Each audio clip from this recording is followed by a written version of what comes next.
Two things can be true at once. Florida State did its job. They handled business against everybody. They were an undefeated Power 5 conference champion, and they missed out on the college football playoff unjustly. And the college football playoff committee got it right. I actually lean on both instances, but here's where the college football playoff committee royally screwed up when giving the Seminoles a chance. Let's talk about it. If you are new here, welcome on into the channel. My name is Cole Thompson. I'm a radio show host based in Houston, and I talk college football daily. So if this is the type of content you enjoy, plus coaching searches, the transfer portal, bowl game status, and a bunch of other nonsense that we talk about nonstop, make sure you hit that subscribe button down below. Leave a comment telling me where you would like to see Florida State improve. If you thought Florida State was left out unjustly, did they get the 4 right teams in? Thank you to all of our brand new subscribers for joining the channel, but we're on the race to 1,000, then 10,000, then 25,000, and 100,000. Gang, we're going to get there, so jump on in while the water's fine. Give me a follow on Twitter or X or whatever you want to call Elon Musk's app that he bought, at Mr. Cole Thompson. It's the exact same as my YouTube handle. And let's continue to talk college football. The playoff committee royally screwed up one time when it came to Florida State. And I've come back to this inclination over and over again in my brain, and I've played it over, and I've seen it, and it's unfolded. Here's what happened. The college football playoff committee gave Florida State hope. Jordan Travis goes down. They have to play Tate Redemaker. Redemaker is able to impress against North Alabama. They come back and they win by plus 30. They go into Gainesville. They beat up on Florida. And I get it. It's a rivalry game. It's a lackluster kind of feel. The offense still wasn't really that potent. And then you have to go ahead and start a freshman and you win the ACC title game. But this is where Boo Corrigan, as the voice of the playoff committee, royally messed up. He said 2 weeks ago, before the Florida game, we would not penalize Florida State if they didn't have Jordan Travis. And then Sunday rolls around. They win the ACC. They're playing in Charlotte. They're 13-0. They're sitting at number 4. And then they appear at number 5. And everyone goes, well, how is that possible? How do we get here? It is because they said they were a different team. What you should have done if you were the playoff committee was put Florida State at number 6. Just leave them at number 6 from the get-go. Once Jordan Travis goes down, then you justifiably say, you need brownie points. You need style. You need flair. You need pizzazz. We're not guaranteeing you a spot in the CFP simply because you're one of the 4 undefeated teams. We can't do that. We can't believe that.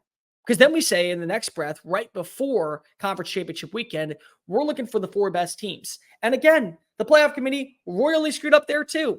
Because Georgia, on a 29-game win streak with an offense that features star power that will find a home on Sundays over the next few years, that really carried the load in Athens because the defense wasn't as elite as years past, loses to Alabama and Atlanta. And they're still not one of the 4 best teams. They're still not one of the 4 teams that could end up winning a national title. Go look at Vegas odds. Go look Sunday morning what Vegas thought about the Georgia Bulldogs after a loss to Alabama. Still had the second best odds to win a national championship. But that's not one of the 4 best teams. No, they don't belong in the CFP. But they are, because they are one of the 4 best teams. And I don't think anybody out there would argue with you unless you're trying to talk to a blank space, Taylor Swift version, that they are a best 4 team. They actually are. They are absolutely one of the most impressive teams in college football. And Kirby Smart said otherwise. You look at the teams that played on the field and you don't think that we're one of the 4 best. I don't know what the committee's looking at. So they royally messed up there. And they royally messed up when putting Florida State at number 4 because they gave Florida State hope. They thought that Florida State, if they were able to ignite a spark offensively against the Cardinals, not knowing that Tate Redemaker wasn't going to play, that it was going to be fine and dandy. And then here's the best news. They lose. Then you say, well, you're a Power 5 non-conference champion. You didn't belong in the CFP because you didn't do your job. And nobody would have batted an eye. In the bylaws, there is no rule that says an undefeated Power 5 conference champion has to go to the CFP. Some people read into it because if they looked at the numbers over the last few years and they said, oh, undefeated, undefeated, undefeated, undefeated, undefeated, undefeated, undefeated, they all made the playoffs, so should we. That was the way that they went about it. The bottom line is that no, there is no indication and there is no juxtaposition that says, yep, you went 13-0, you're in the dance. That's not the case. But what happened is that when they went 12-0 during the regular season and the screen appeared You could have put Oregon at number 4. You could have put Texas at number 4. You could have left Ohio State at number 4. You could have put Alabama at number 4. You could have put any team that you thought could have actually been one of the 4 best teams and left Florida State at 5 or dropped them down to 6 because it was a close call against a non-bowl eligible Florida team. And I get it. It's rivalry week. You kind of throw stats and numbers and records out the window. You just want to see 3 hours of spit swap and smash mouth quality football. You could have done that. And few people would have batted an eye. They would have sat there and they would have been on their pins and needles and crossing their arms and been grumpy as all hell. It's not fair for Florida State. Yeah, but the College Football Playoff Committee would have said right then and there, you have to win, and you have to win in a way that we can trust that your offense isn't going to be embarrassing on television. And so they looked at the matchups and they said, okay, they're going to lose to Michigan. They're probably going to lose to Washington. They're going to lose to Texas. They're going to lose to Alabama. They're going to lose to Georgia. They're going to lose to Ohio State, and they probably would lose to Oregon. We can't put this team in the college football playoff. But you should have thought about that before conference championship weekend, because what you did was you said, you play, you win, you're in. Undefeated Power 5 conference champion. They're in the number 1 spot. Undefeated Power 5 conference champion. They're in the number 2 spot. And if Georgia was undefeated, they would absolutely be in the Final Four. So you can't come out and say, oh, the 4 best teams, because that doesn't make any sense. You can't go out and say the 4 most deserving teams, because then Florida State fits the bill. And you can't say the 4 most qualified teams, because then you have an argument for a bunch of other nonsense that goes on. In fact, really going into Selection Sunday, one team was out of luck, and it was Oregon, who also I think could win a national championship. What, you lose 3 by 3 points, 2 different occasions to Washington, and that means that you're not qualified to win a title? No. Based off of the resume and the eye test, absolutely, you can win a conference title. And I get it. Oregon didn't play anybody down the stretch. Oregon still had 3 ranked wins on their record, so shut up when it comes to that. The reason why Florida State should be pissed off is because the College Football Playoff Committee gave them hope. The College Football Playoff Committee lied through their teeth and said, oh, well, this team won't be penalized for their quarterback play. And then we're told, hey, you're in the number 4 spot. Best of luck next year. We're dropping you to number 5 at the very last second. That's where the playoff committee royally screwed over Florida State.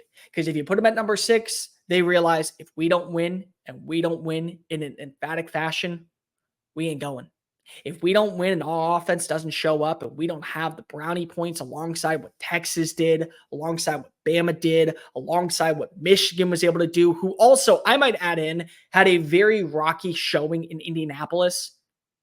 We don't do what they do, we're not going. But you put them at number 4 and you gave them hope. And here's the bottom line. A lot of people out there are going to say, well, if Florida State wins in the Orange Bowl against Georgia, we should just crown them number 1. We should give them the number 1 in the AP votes. It's not the case.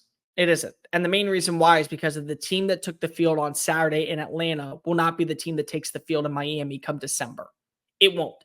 It won't be the same team because of opt-outs, because of players leaving via the transfer portal, because of kids wanting to declare for the NFL draft. So it won't be the same. And you may get that win, and you may feel very proud of yourself to be 14-0 on the regular season. And well, you should. And you shouldn't just slow down and say, you know what? Let's just take this easy. Let's just go ahead and not worry about what the CFP committee thinks anymore. No, you still should win. You still should go out there and try to do everything possible to dismantle Kirby Smart and then put a feather in your cap that you too brought down the 2-time defending national champion. But it's not the same. The College Football Playoff Committee got the 4 teams right in terms of who belonged in the CFP. But what they should have done was they should have put Florida State at number 5 going into conference championship weekend, or number 4. You can't tell me with a straight face that Florida State would beat Georgia, but wouldn't be able to beat Alabama or Texas or Washington or even Michigan. Leaving them at number 5 was the ultimate trump card and the biggest middle finger that could have came from the College Football Playoff Committee. That's where those in Grapevine truly messed up when it came to Florida State. Thank you so much for watching that video. Don't hit the X button yet. Make sure you hit subscribe to keep up with all of our daily content found on Just Saying It and anything else that we post on this channel. Bye.